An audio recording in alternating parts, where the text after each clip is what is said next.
Today I'm going to teach you how to make a sourdough starter from scratch. So I have my sourdough starter here that I use all the time. I make 6 loaves of sourdough at a time, so I have a lot of starter here. But see how bubbly that is? Beautiful. This is perfect and ready to make bread. If you're not going to make sourdough for a while, you can put it in your fridge. And you're supposed to take it out about every week and feed it and just make sure that it is still alive and growing. That's the part that I don't do well. I've killed quite a few sourdough starters just by forgetting about them in the fridge. But that means that I've become really good at starting a new starter. So I'm going to teach you how today.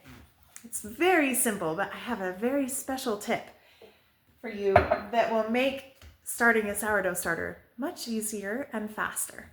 And that is pineapple juice. So the pineapple juice solution comes from Peter Reinhardt. He has quite a few books on bread making in general, and especially on sourdough.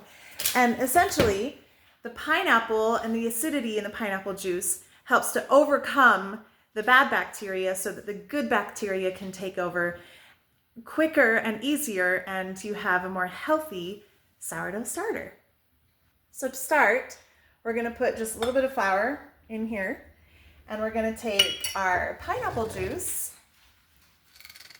There we go, our pineapple juice, and do just a little less. You do it by weight, you try and do a 1-to-1 ratio, but we're just going to do a little bit less of volume than the flour. We're going to mix it up, and then we'll cover it. Okay, we're going to cover that. We're going to leave it on our counter, and I'll do step 2 tomorrow. All right, we're back and we're checking our sourdough.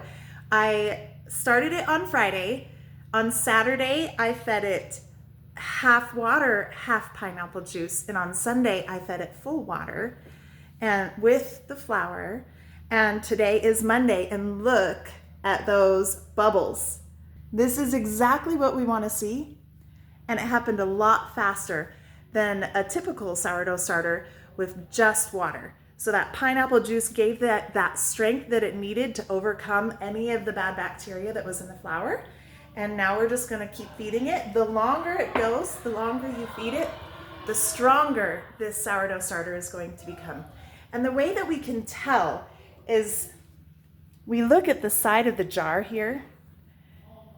You see how it kind of has this marking of how high that sour starter grew. So when we get to the point where it doubles, it is ready to make bread. It might overflow because my jar is getting kind of full. So something that we can do is we can discard half of it, and then it'll have the room that it needs to grow.